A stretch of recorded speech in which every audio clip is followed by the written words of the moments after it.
Welcome back to the BamaSound podcast. Today I'm joined by Mrs. Karen Pell. You are a career educator, musician, and I'm sure many other things. But today I want to learn a little more about you. I don't know that much. All right. Rick has shared a few things with me. As I said, I know you're an educator. What is it that you teach? English, writing, and literature. Of course, I am retired, but with my first teaching position, which was long ago, I taught career education, and then I got my second degree and taught writing and literature. Okay. So has music ever been a part of your education, or was that always a different part of your life? Whenever I taught English and literature, it sometimes was a part of it. Now, I didn't teach songwriting or anything like that, but the literature, you could feel the words, and that's why it was a good suit for me. I gotcha. So when did music become a part of your life? Have you always been into music and singing and songwriting? Yes, I come from a musical family. My mother was an accomplished pianist and taught piano. And my father loved the country music and played guitar and banjo, much to my mother's dismay. And so she'd have me at the piano practicing Mozart, and when she left the room, he'd go, "Hey, come over here." He'd play Earl Scruggs. Wow. And that's where my awesome. heart ended up going. Cool. He was always really proud of me that I went to Nashville. So even from a young age, you were into music. Exactly. And were you learning piano from your mother? Yes. Awesome. And do you still play? No. I played it like everybody else did in the late 60s, early 70s. I was in a band, the Beatles and all that, and I played keyboard in the band. But after that, I picked up guitar, and I didn't ever do much with the keyboard after that. I gotcha. So when did music in your life transition into part of your career as opposed to just a hobby? Well, I had gone through a divorce, and so I was living out in the suburban country area of North Carolina, and teaching full time, and there just wasn't a lot going on. And I'd been in a band when I was really young, and I had always, loved it. And I always remember this moment. It's interesting that you ask. And so I was driving to work, and Seven Bridges Road came on, and it was by the Eagles, and I heard it, and I pulled off the road. And I sat there and I listened to it, and I went, "I'm going to do that." And it took me a couple of years to decide exactly how I was going to do it, but I did what you read about, and I wasn't the only one that's ever done it. I sold everything I had, and what I didn't sell, I either left or put in my car and drove to Nashville. Wow! Now, I had already been to Nashville. I went, on an advanced scout.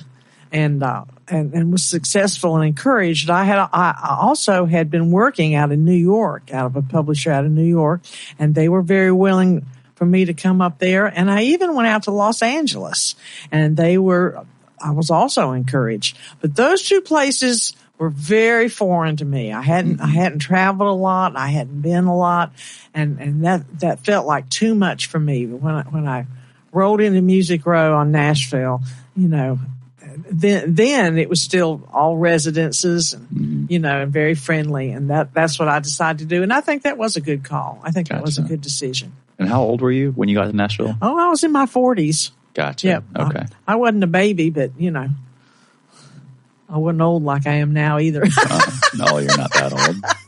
So your father was into country music and your mother was more into classical music. So how did these two kind of different influences mold into you and what your influences are? Well, I really like things to be melodic, like the Bach and Mozart. And I don't like these real repetitious melodies. I write melodies, and so I like a pretty melody. And when I co-write with somebody, I don't do much co-writing anymore, but I always wanted them to be good musicians and to contribute good compositional elements. Mm-hmm.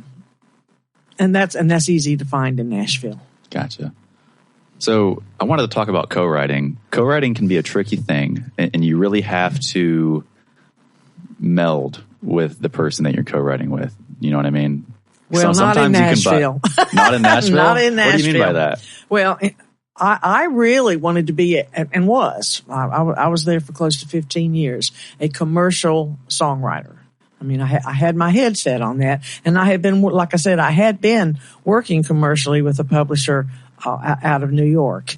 And what you do there is you try to find a publisher. Now, I'm not sure that you do that anymore because the money handling has changed. But at that time, you found a publisher, and the publisher wanted you to co-write because then, number one, your output would be more. You know, if you're writing all by yourself, you get drained easier. Mm-hmm. And number two, if he wanted your co-writer to be with a publisher that he or she worked with, because then that's a double barrel to get things cut. It's all about it's not about a pretty song. Mm-hmm. It's about getting things cut. What is that artist looking for? What will attract the producer's attention and getting the song cut. So you have your first meeting at 10 in the morning and you work till lunch, and a lot of them go to the bars and hang out and have lunch and do lunch, you know, and then you have your second meeting around 2 and you work till 5. And hopefully you can get at least 2 songs a week. You have a quota. Wow. You have a quota. And, if you don't, you have to make your quota because that's what pays your rent. And you start getting your cuts and seeing your royalties. So you're getting your quota and you have to meet that quota before that publisher is going to give you, it's called a draw. Before it gives you your draw, and then you can eat. You know, I was watching the Bob Dylan movie and the girl asked him, she said, "Well, what do you want to be?" And he said, "A musician that eats." And that's real close. That's real close to one of your first dreams. They're starving artists and non-starving artists. They don't say starving artists for nothing. Uh-huh. And a lot of us are in restaurants, you know, and that's really good because they'll feed you. They'll at least feed you. Right. You get your little you at least get one basically. A day, one square a day. On your set break. That's it. So you basically got to Nashville right as Nashville was becoming Nashville.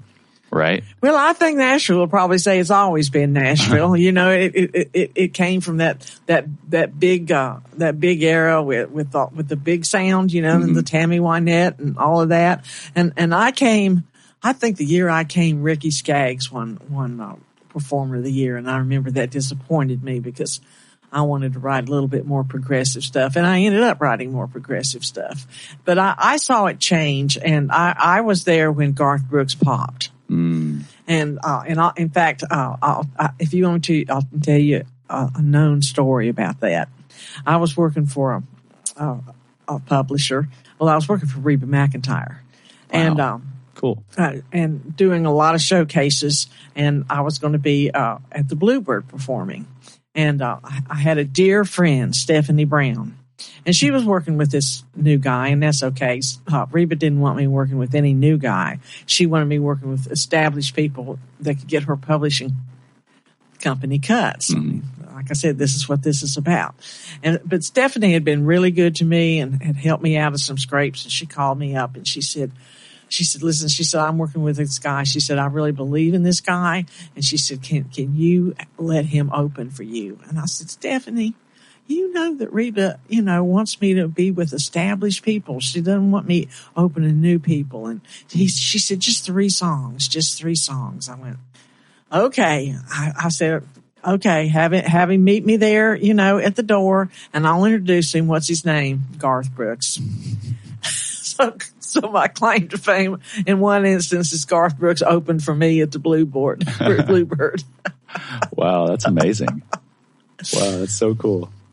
And it was fine. It was obvious. It was his talent and ability. It was obvious when he hit the stage, you know, but I had a good set too. It was a fine night. It was fine. Cool. I'm fascinated by like the writing culture of Nashville, especially like when it was morphing into what we know it as today, you know? So there is a writing culture today. Isn't that nasty? I want you to walk me through like a day in the life for you as a writer / co-writer in Nashville. like from when you wake up to go to sleep? What does that look like for you, or what did it look like? Well, I finally got so that I was writing full time, but when you first get there, you're not, because you're not known enough and you haven't displayed enough promise that they're going to invest in you and give you that draw.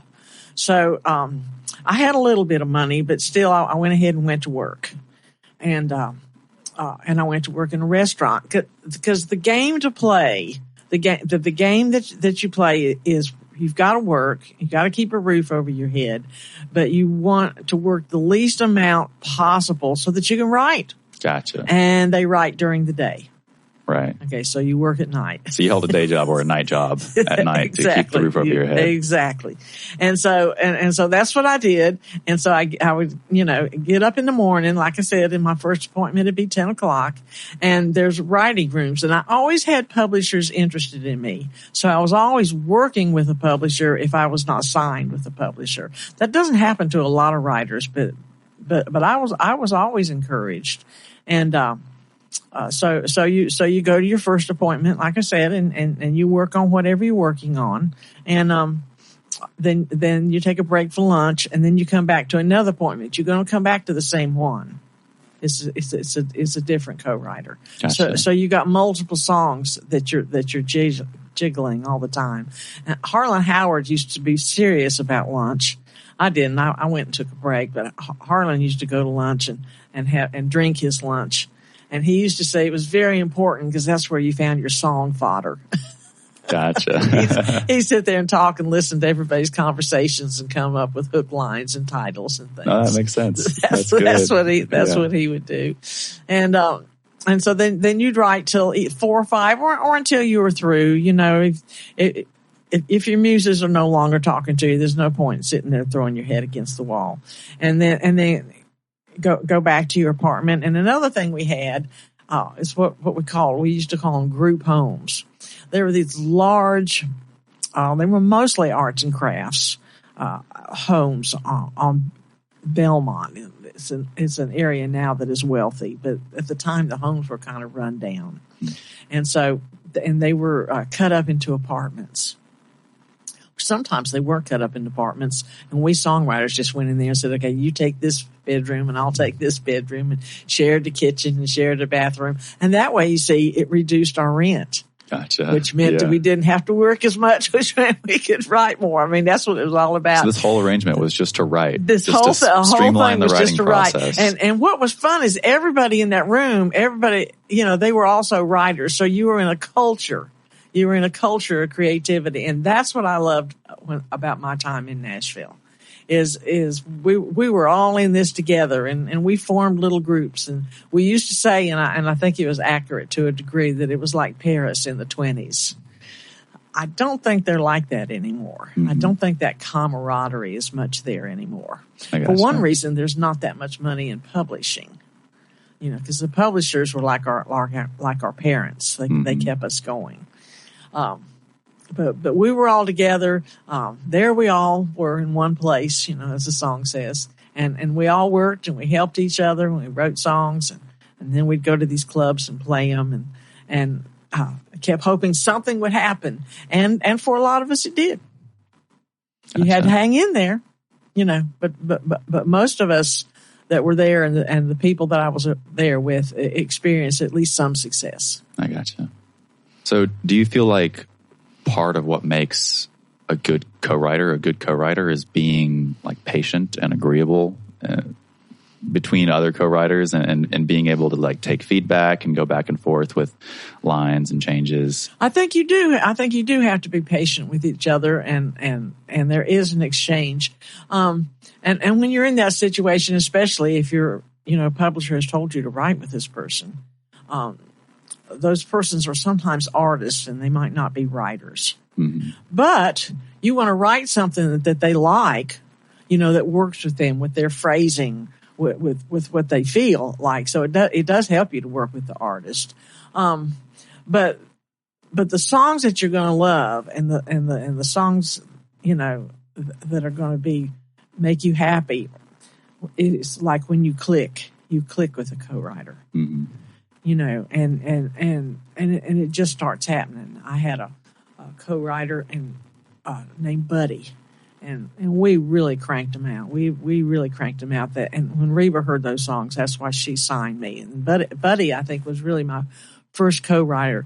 And we could do 2 or 3 songs a day. We could just do it. He was an excellent musician, and that really helped. Mm-hmm. And then the second time that happened for me was a Norwegian, and I met a lot of Norwegians.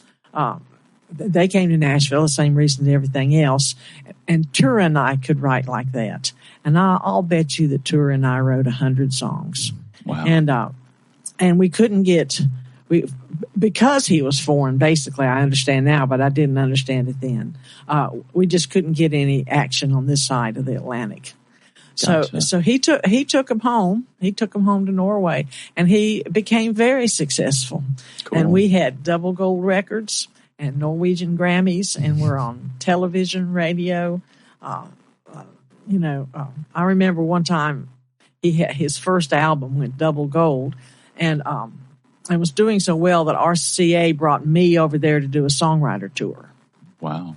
And I remember sitting in this like sidewalk cafe in Norway, and lots of people, walking by. Now you realize the entire country of Norway is 4 million people. So that's not as much as some of our cities. Yeah. So Wow. she said, you see all these people out here? And I said, yes. She says, at least 2 and 4 have bought your record. That must feel pretty cool. And I've never forgot that.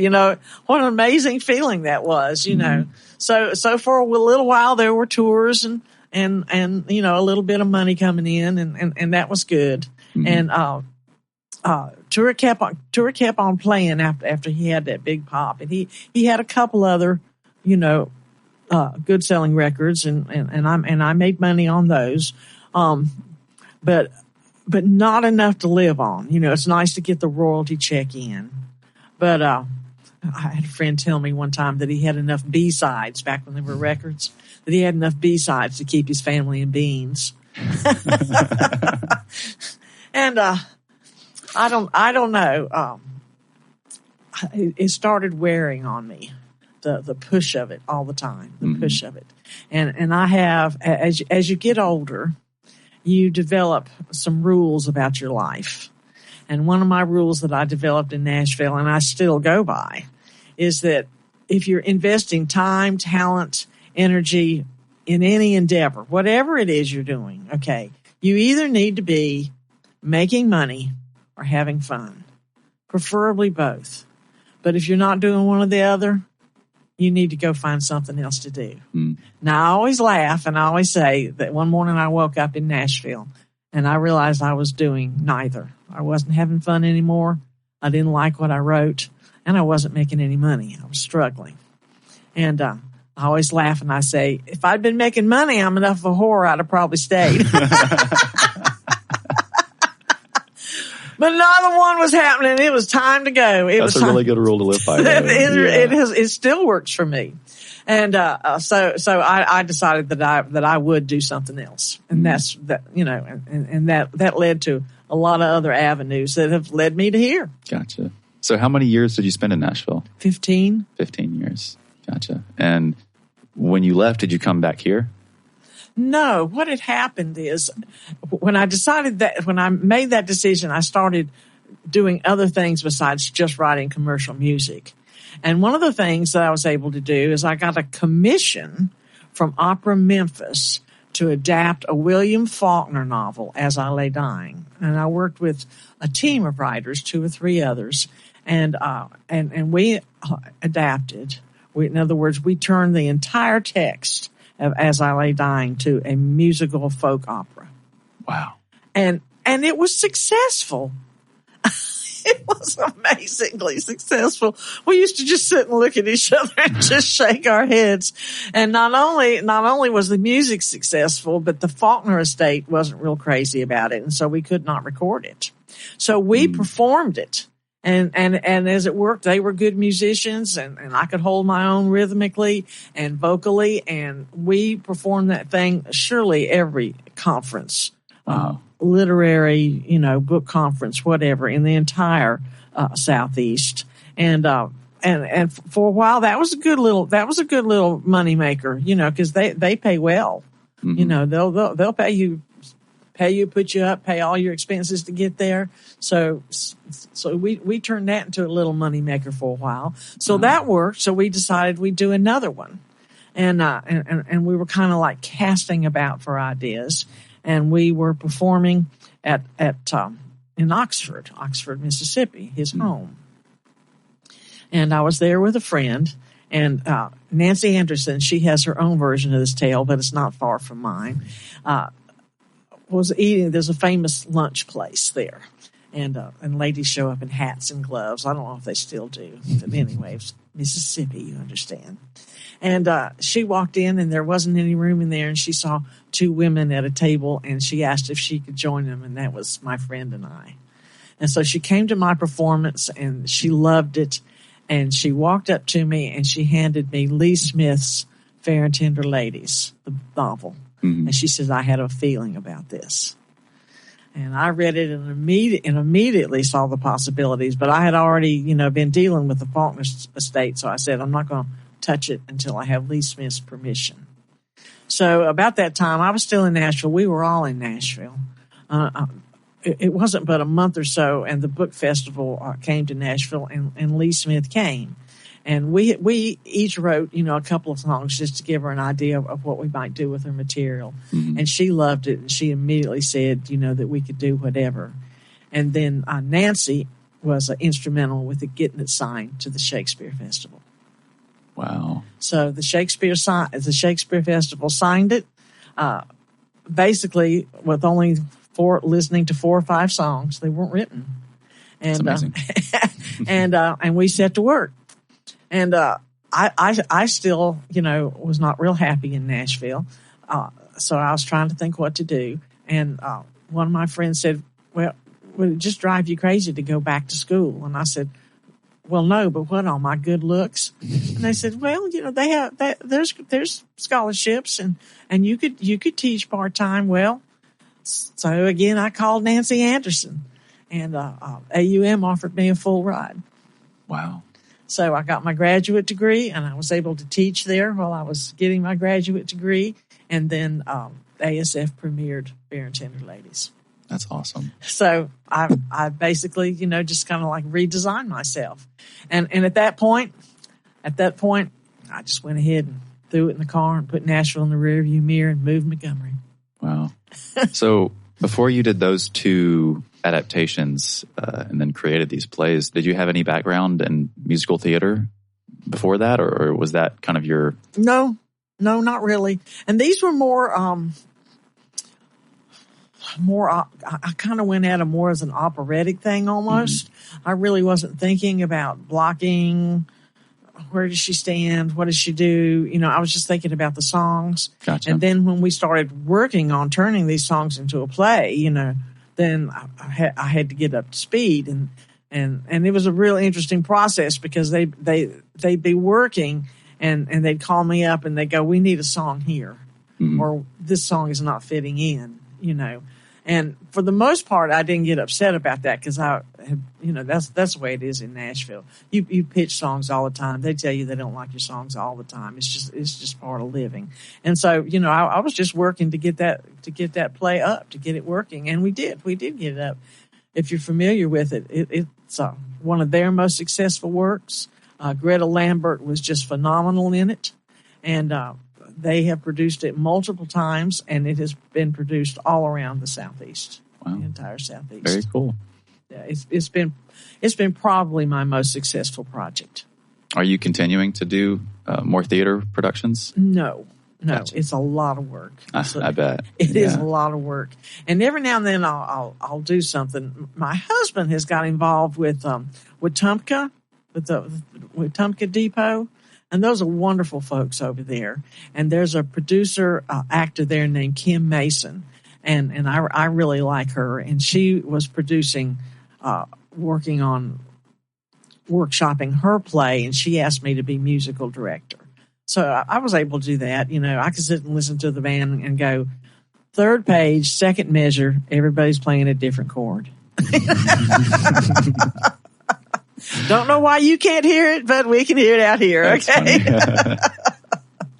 And that was a good experience. And my husband is often in her productions, and that's fun for him. But I'll tell you, theater is a lot of work, Mm-hmm. So now Kim and I talk about doing something, and I would love to work with Kim, but my muses haven't whispered to me yet. So we're waiting. We're waiting on something to happen. Gotcha. So how have you balanced co-writing and then solo writing? Do you have a preference, or is there anything that you prefer about either one? Well, you usually do them for different, or at least I do them for different reasons. Since my muses provide both music and lyrics, not all muses provide both for people, and so they have to find a co-writer. But I can write by myself. But and I told you about the co-writer in Norway, Tura Mm-hmm. Anderson, and we wrote together so well and had so much success, and then kind of suddenly he became ill, and on I believe the day after Christmas died. And I was just devastated. And not only was he a dear friend, and we had toured together, written together in both Nashville and Norway. But at that point, he was really my only co-writer. And so I just said, well, that's it for me then. I couldn't imagine sitting down and starting all over with another co-writer.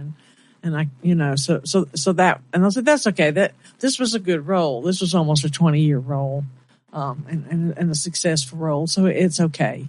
So I did just start writing by myself, and I didn't write a whole lot. But it was what it was. And then, one day his friend, Utar, and his other friend, Bjorn, called me up and said, we're on our way to the Frank Brown, songwriting conference, whatever they call it down there at the beach. And we want to stop and have lunch with you. I said, that's very cool. I'm glad to see you. So they did that.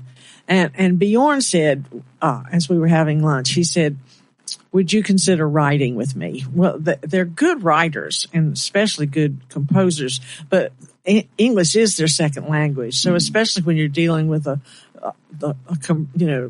constrained music lyric, they often do well co-writing. Now I'm really strict about form. Mm-hmm. I like direct rhymes, and I like the meters to be same. I saw a exhibit on Van Gogh, and one of his quotes was, "Don't be a slave to form." And I've thought about that, and I've decided I may be a slave to form, but I think that's where I'm comfortable. I really, if it's da-da-da-da-da in the first verse, then I want it da-da-da-da-da in the second verse. That's just the way I go. And one of the reasons is because I learned my skill, if you were, in the trenches of Nashville. And it has to be like that because the clock is running. It's all about money. The clock is running in that studio for that artist. And if that artist can't get that lyric right in the first 2 or 3 takes, your song's out of there. Yeah. So that's how I learn, and that's how it's kind of in my head. Even when I'm writing on my own, I stay to form. So I didn't know about starting with a new co-writer. But I decided he was friends of friends, and I should go ahead and try it. I should just go ahead and try it. I had an idea that I might hurt somebody's feelings if I didn't, and it's not that I can't do that too. But after all, these people had been friends for decades, mm-hmm. So I told Bjorn to come on. I found a little place for us to work, and he walked in, and he literally had a sheet of titles and hooks. Wow. So we started to work, and he was very easy to work with. And I think the first time we worked that we maybe wrote 5 or 6 songs in a couple of days. It was very easy to, just like with Tura, we were just cranking them out. And the second day we did almost that many. Okay, so I said, that's fun. And he got in the car and he went on to wherever he was going. I really didn't think any more about it. and then he started sending me the demos. Well, the demos were very good. He just did them, at his different studios in Norway. I had nothing to do with them. I felt bad, but because usually you contribute, but he's a good enough musician that he pretty much took care of it all, and they were very good demos. So the next thing is he started getting those things cut. I went, okay. So the next time he came, he said we'd had several cuts at that point, and in Norway. And the next time he came, he said, well, there's this blues artist that I work with, Gear, and he said he wants us to write him a blues song. He said that he wants this song, but he wants us to make it a little bit more bluesy. Well, we worked like that a little while, but these songs often have their identities, and they often don't like being messed with. I said, I'll tell you what, let's just write him a blues song. And you could just see Bjorn, like he isn't used to thinking about writing like that, but I was coming from Nashville. If Reba McEntire was cutting that week and she wanted a ballad, then by God, it was ballads I'd be working on that week. So I said, I'll tell you what, I said, I'm going to go feed the cats and you just rest a little bit and I'll come back and we'll see what happens. And I was out there feeding cats and my Muses gave me the hook just like that. When the river rises and the rain comes down. And I said, I've got it. And he said, I've got a melody. And we wrote that thing in about 10 minutes. Gear recorded it. It went to number 1.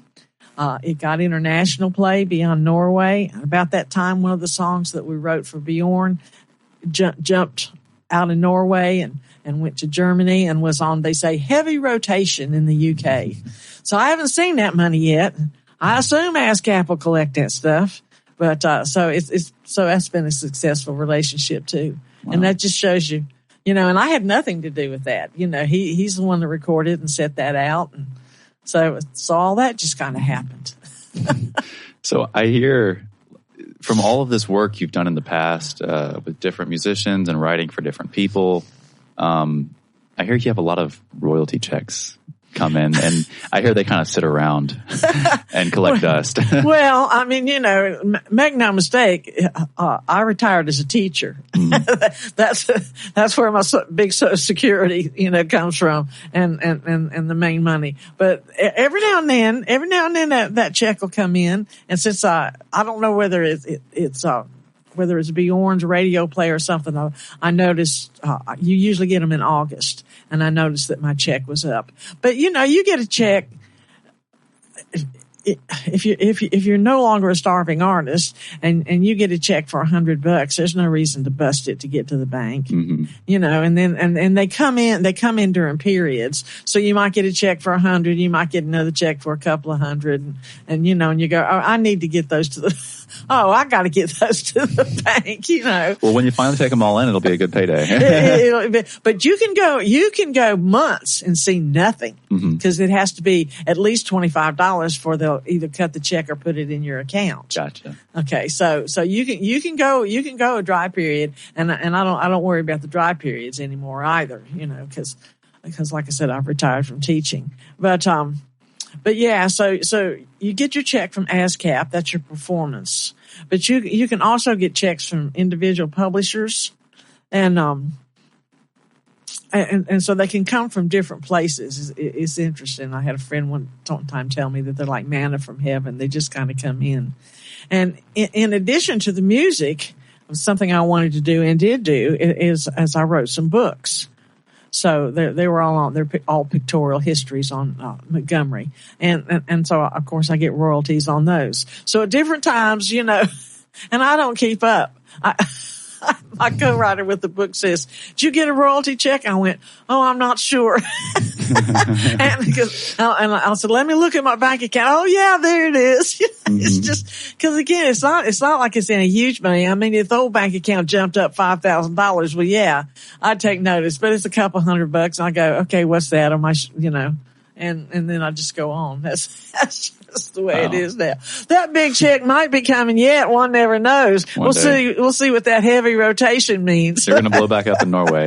They're going to pick it back up again. You just never know. So that's the way of it. You just never know. So that's it. And I guess you're right or left brain, and I'm not good about keeping up with stuff anyway. So I guess I am guilty about letting those smaller checks lay around and it's a hassle to go to the bank. You gotta load them all up. You gotta write them all down on this thing, and then you just sound unappreciative. I use the mobile deposit. I take a picture of it. See, I'm scared of that. I'm scared of that. If it's a check, and maybe I'm just too naive. Yeah. Maybe I should be scared of it. Oh no, I'm just paranoid. And if it's the ASCAP check will be from New York and switches out of state, and I have had them put holes on it.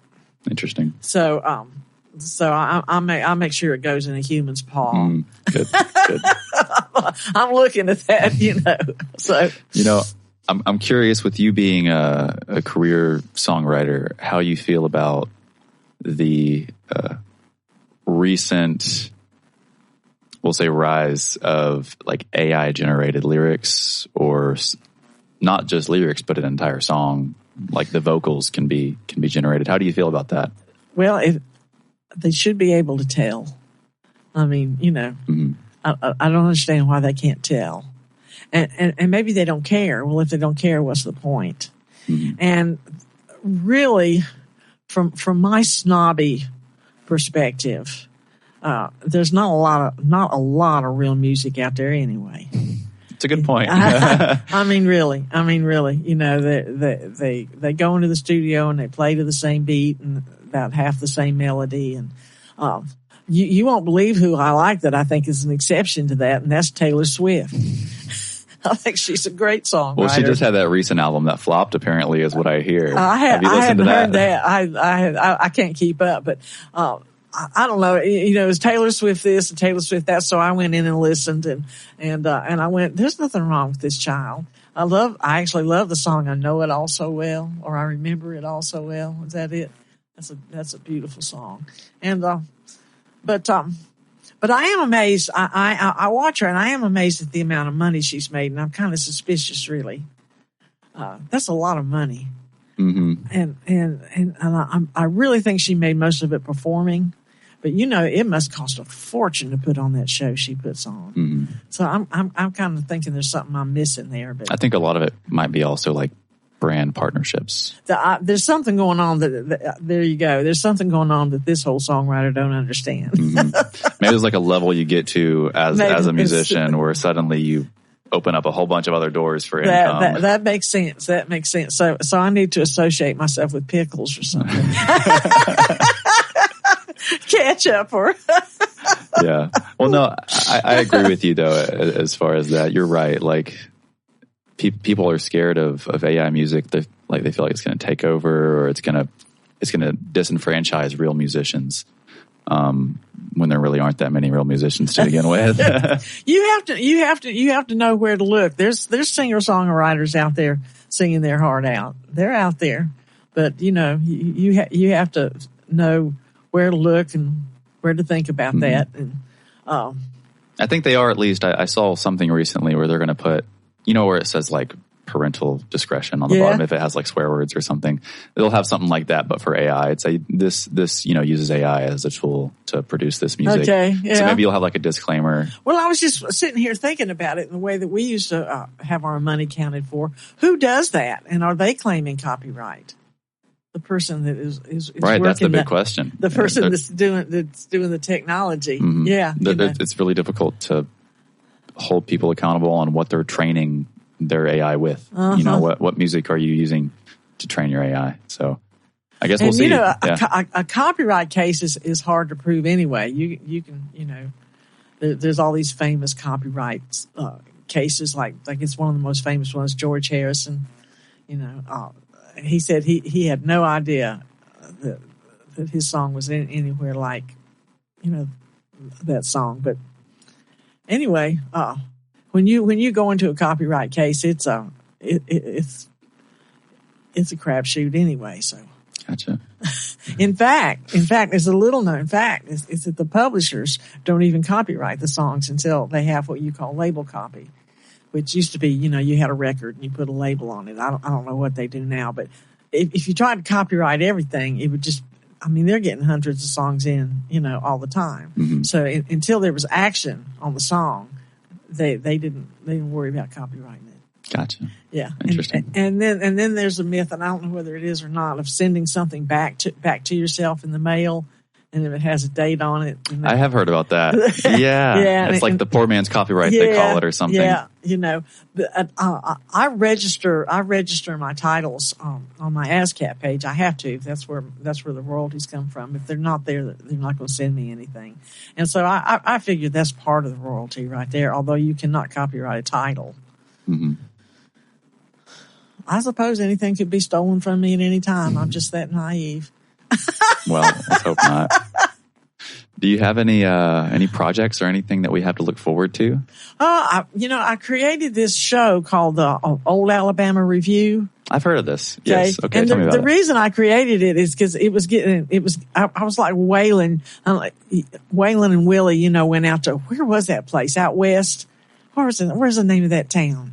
And they all set up bars and places and played because they were sick of being on the bus. Mm-hmm. And they were also sick of Nashville. And so they went out there and made these big performance venues, and everybody went out there, build a better mousetrap kind of thing. And I got tired of dragging the mic stands around and going to Birmingham and I said, okay, I'm getting too old for this. We got to do something else. So I created this group, and we started singing in the church at Old Alabama Town, and we did shows in there, gosh, close to 10 years, maybe a little more than 10 years, and then COVID hit, and so I kind of thought that was probably it for my performance career, but people started calling me and said, if we sit way out in the yard, will you come and sing and sit on the front porch?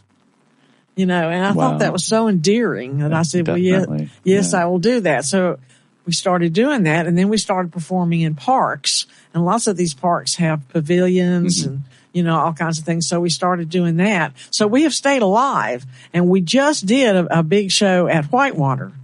But it proved a bit much. 3 hours is a bit much for us. But we're like, we're a performance group. We're not like a band. We tell jokes and stories and read poems. We're like almost like a modern vaudeville. It's like a variety show. It's like a variety show. It's like a Deep South Prairie Home Companion. There's a lot going on stage. We even have what I call Being an Oinkster. They're two stuffed pigs, and they sing a song. And everybody loves. I bet the kids like that. Everybody loves Being an Oinkster. That's so we just have there's just something going on all the time.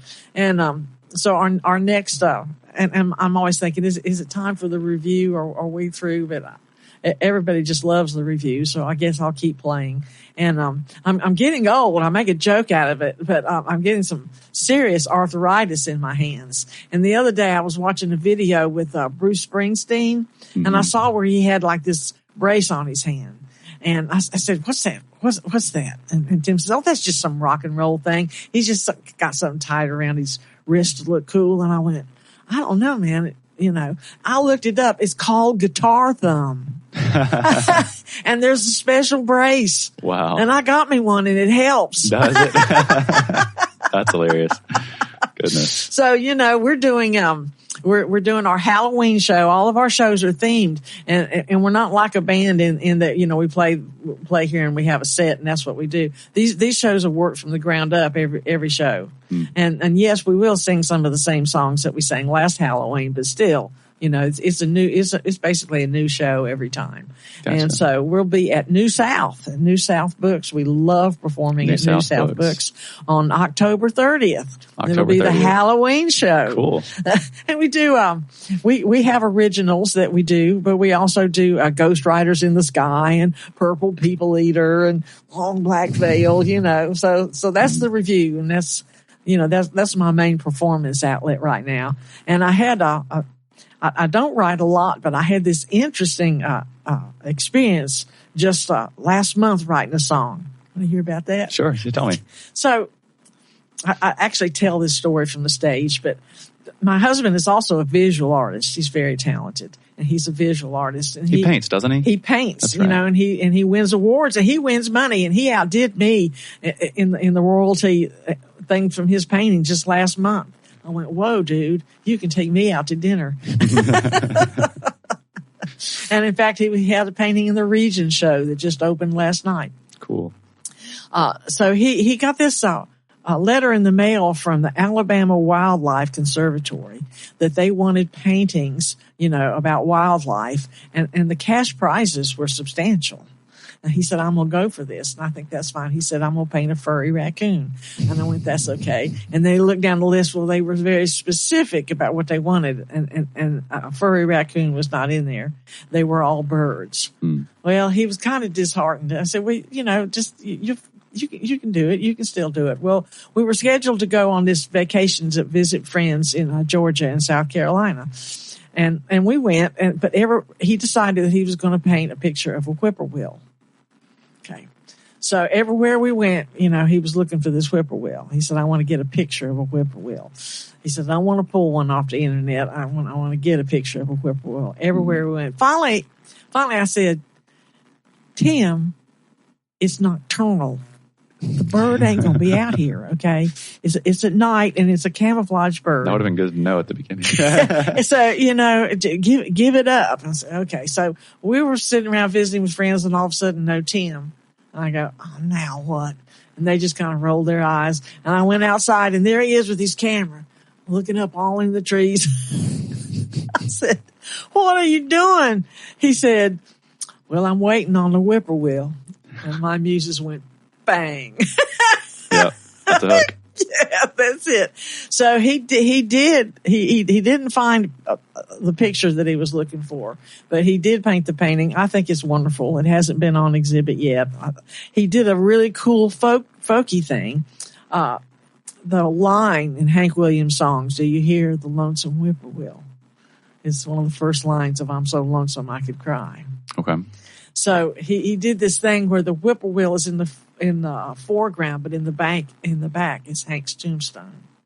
Wow. And I think it's just great. And Very that's cool. what my muses love. So what my muses did, and what the song I wrote, is about a guy who's brokenhearted, and he hears Hank's song, and he equates everything he's going through with the lines in Hank's song. He said, like Hank sings the song and I sing along, waiting on a whippoorwill. Mm-hmm. Every verse ends waiting on a whippoorwill. And I was real happy with the song. I wrote it by myself. And if you don't know, writing a song and then getting ready to play a song is two different processes. It's two entirely different processes. You have to arrange it. You have to feel how it works. Maybe as you start to sing it, some words don't work and you have to change it, So I was working on how to perform it. And about dark 3:30 in the morning, my muses woke me up. And they're all, having a hissy fit because I didn't include the falling star.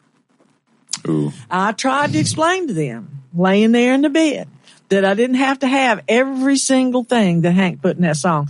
But there's no arguing with the muses. There's no point. They are always right, and they truly are. And so I got out of bed, and we wrote the last verse, and it did include the fallen star.